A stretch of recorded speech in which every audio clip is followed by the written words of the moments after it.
We're going to switch gears now and talk about microscopic fungi. We're going to talk first about the only true fungal microbe, and that's yeast. Yeast meets our definition of a microbe because it's single-celled and microscopic. Yeasts have a spherical to sort of oval shape, and they are found widely distributed throughout the environment. Yeasts are produced through an asexual process of reproduction called budding. Now, we looked at this just a little bit in a previous lab. If you recall, when we were talking about wet mounts and hanging drops, we took a look at a little bit of fungus underneath the microscope, and we could see yeast budding off of the branches or the hypha that were growing. Budding is a process where the offspring of a parent cell, what we call a daughter cell, simply grows off of the surface of the parent cell. Once they're fully formed, they break off and become independent living cells. Sometimes when yeast are forming, budding off of the ends of these branching structures, sometimes they fail to break off. And what you end up with is a chain of cells. They're yeast cells, but they look like another branch. And so rather than referring to them as hypha, which is what we call a branching mold structure, we call them pseudohypha.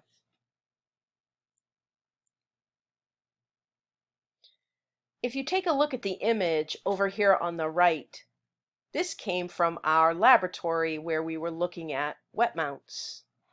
And if you recall, I made a preparation from a strawberry where I mashed up the strawberry and I allowed it to sit on the counter for a couple of days, and I allowed fungus to grow on it. Underneath the microscope, we could see these branching structures, these mold structures, again called hypha. And at the end of some of the branches, we saw cells. These are yeast cells. If you look over here on the lower left, you can see a diagram of how budding takes place. Here's the original parent cell.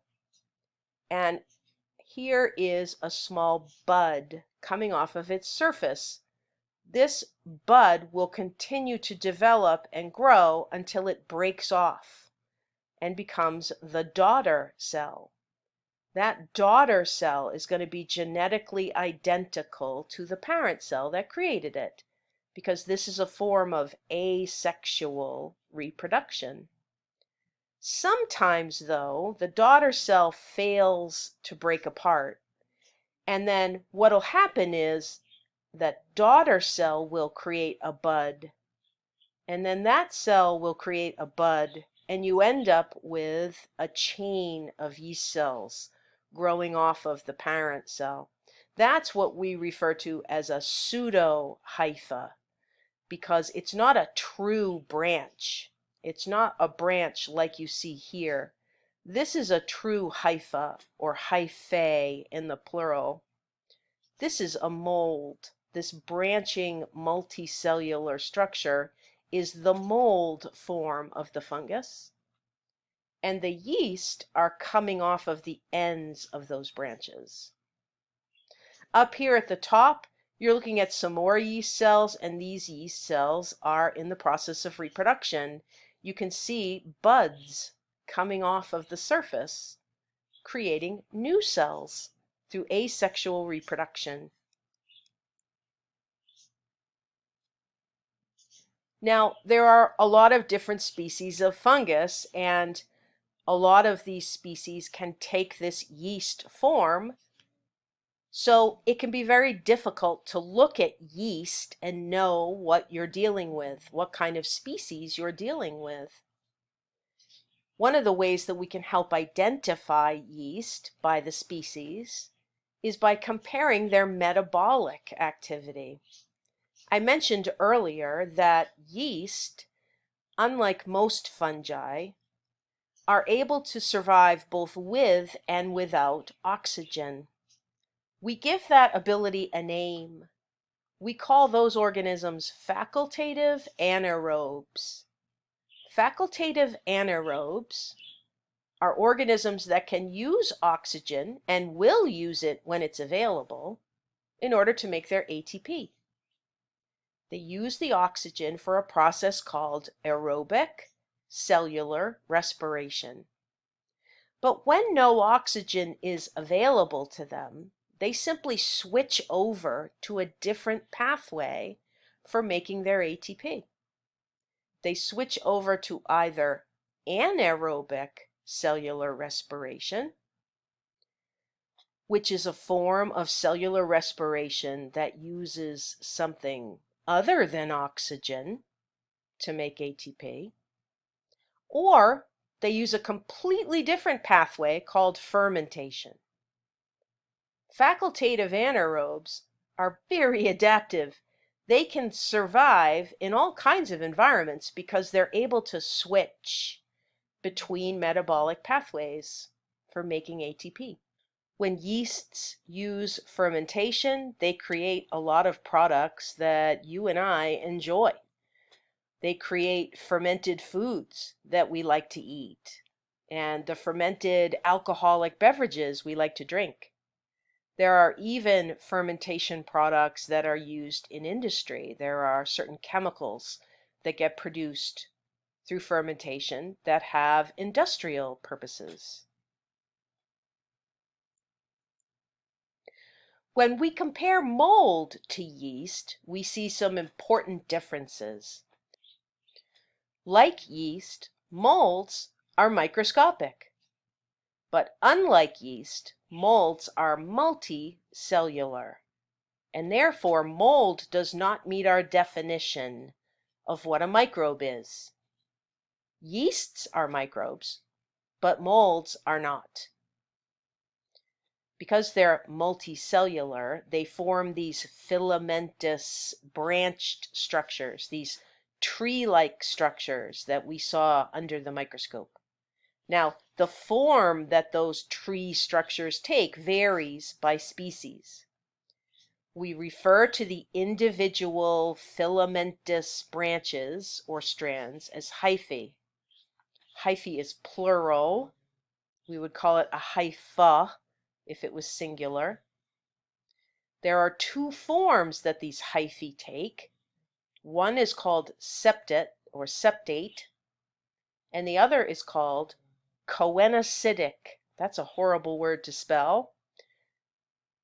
The difference between the two kinds of hyphae is whether or not each of the cells looks separate from the other.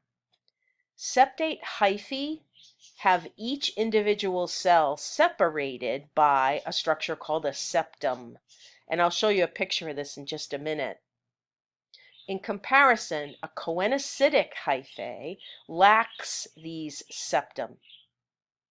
The hyphae look like one long continuous structure with multiple nuclei in it. Now, vegetative or cellular hyphae can grow in and on growth media. That's important to know in the microbiology lab.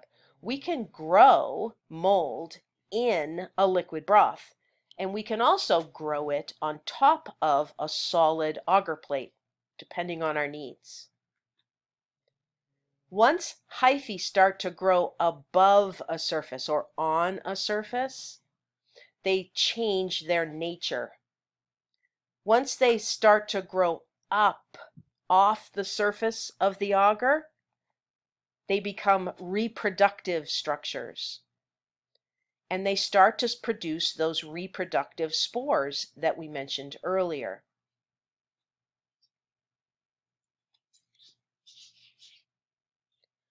On this slide, over on the left, you're looking at an artist's drawing of septate hyphae up at the top and coenocytic hyphae down at the bottom. So these are hyphae, these are branches of mold. And in the septate version, you can see each individual cell because each cell is separated from the next by a septum. Each cell has its own nucleus, and they're connected to each other to produce this multicellular organism. In comparison, if you look at the coenocytic hyphae, you don't see any of those septa. You don't see any wall in between the individual cells. Instead, you just see what looks like one big thing with multiple nuclei in it. There are multiple cells in here. You just can't see where one cell ends and the next cell begins because there are no septa between them. If you look at the images on the right, you can also see this difference. Up at the top here, we're looking at septate hyphae. Each one of those individual branches is a hypha, and you can easily distinguish individual cells here because of these septa between them. Each septum is like a wall. It's a wall that separates one cell from the next. In comparison, if you look at the image down on the bottom here, this is coenocytic.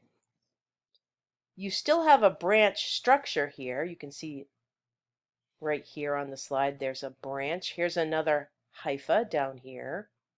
But when I look in here, I don't see any of those septa. I don't see any of those walls telling me where one cell ends and another cell begins. Two different forms of mold, septate and coenocytic. Now, one of the things that makes mold particularly interesting is the fact that mold can grow from its microscopic form into a macroscopic form. Mold can become, in other words, a macroscopic multicellular fungus, which we call a mycelium. So the microscopic form of this multicellular organism is what we call mold. But once it grows into a macroscopic form, now it's a mycelium. Remember, we find mycelium out in the world underground, and they can become enormous in size, even though they're still just one organism. When we look at the different species of mold and we compare them, we can help identify one from the other by looking at how they grow in terms of their colony morphology, in terms of the morphology of their branching hyphae. We can compare their reproductive spores. We can even take a much more molecular approach and look at their rRNA sequence inside their ribosomes. I've got an asterisk here because this is an area that is rapidly growing in terms of its use in identifying different species of fungi. Remember, every living cell has certain things in common. We said cells always have a membrane, they always have cytoplasm, they always have DNA, and they always have ribosomes. And ribosomes are made out of protein and rRNA, or ribosomal RNA. There are certain regions in the ribosomal RNA that differ from species to species to species to species, including among the different types of molds. So by extracting that rRNA in the laboratory and looking at the sequence of the bases, we can actually identify what kind of mold we're looking at. Now, one other thing to know about mold, some species of fungi grow only as yeasts. Some grow only as molds, and some grow as yeasts or molds, depending on the environment they're in. These are what we refer to as dimorphic fungi. Dimorphic just means two forms. So if it's a fungus that's able to grow as both a yeast or a mold, depending on the circumstances, we would call that a dimorphic fungus. I want you to take a look at the image over here on the lower left. This is an image of a bathroom. You can see that this tub and its surround could use a good cleaning because there's some black material growing in the grout. Most of us have seen this to some degree or another, and it usually tells us it's time to scrub the bathroom. This is mold growing in here. Now, the reason I show you this picture is because you'll notice that the mold has a dark color. The mold has a black color. Molds can vary in terms of their color. Some of them can grow actually in interesting colors like pink, but a lot of them grow in this dark blackish color. And that color alone does not tell us what species we're looking at. Now, the reason I mention that is because there is a popular idea out there that black mold is toxic. There are all kinds of websites devoted to finding black mold in your house and how dangerous black mold is because it produces a toxin that can kill us. What they're referring to when they talk about black mold are a couple of very particular species of fungus. One of them is called Stachybotrys, and another is that organism called Aspergillus that I mentioned earlier. Those are two kinds of molds that grow black and produce a toxin. The important thing to remember, though, is that just because mold is black, it does not mean that it's one of those two kinds of mold. In other words, lots of mold grows black. So just because you see black mold does not mean that it's a toxic black mold. In fact, most of the time, it isn't.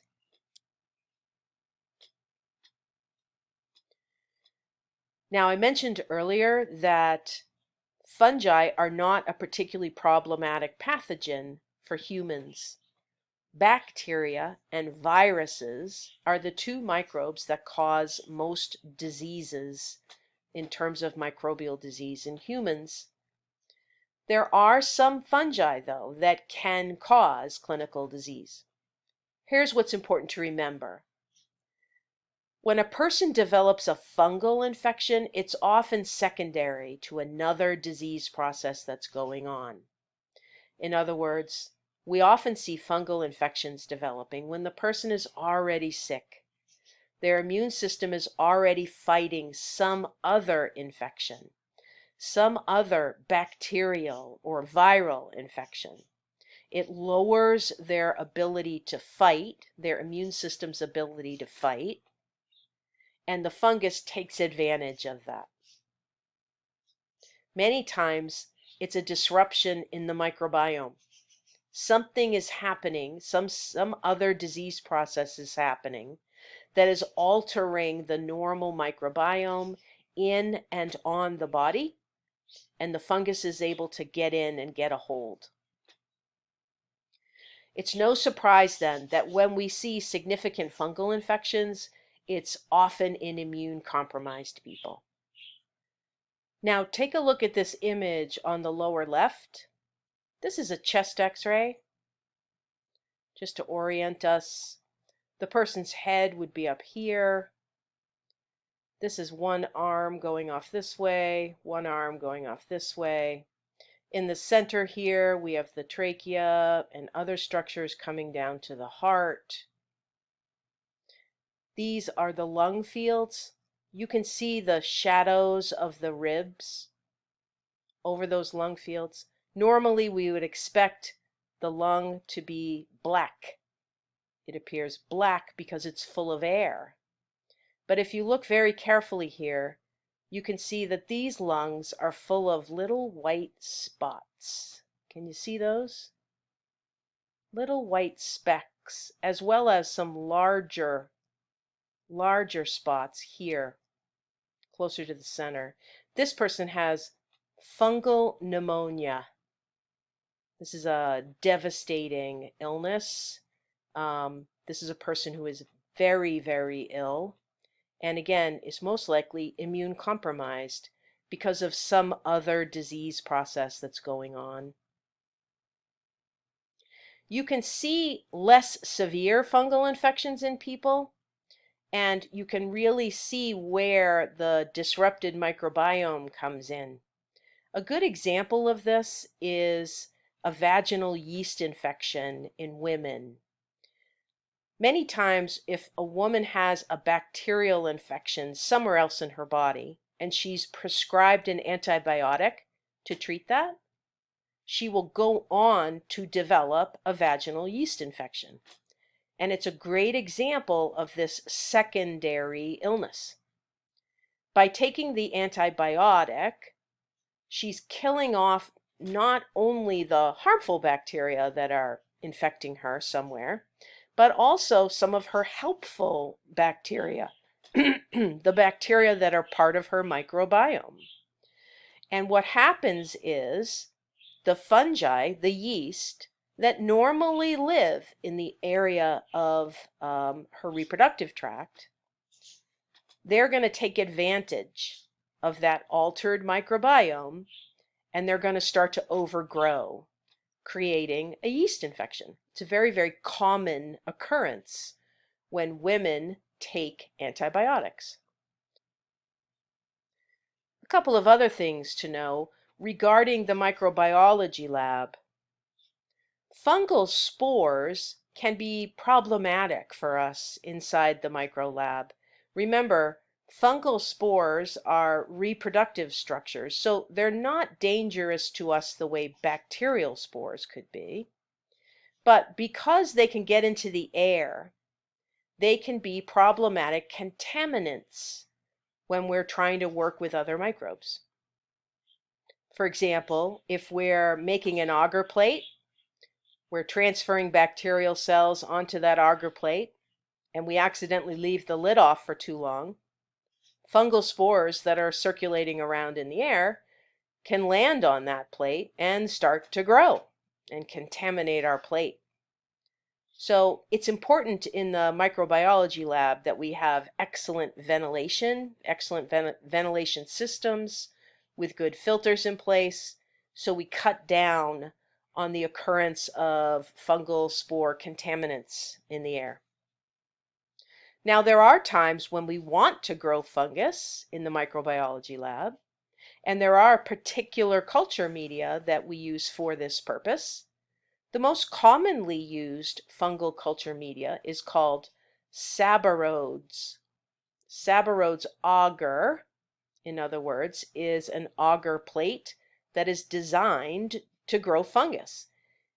And this is an interesting type of media because it's very basic. It has simple nutrients in it, things like a carbohydrate source and a carbon source, but it has a particularly low pH.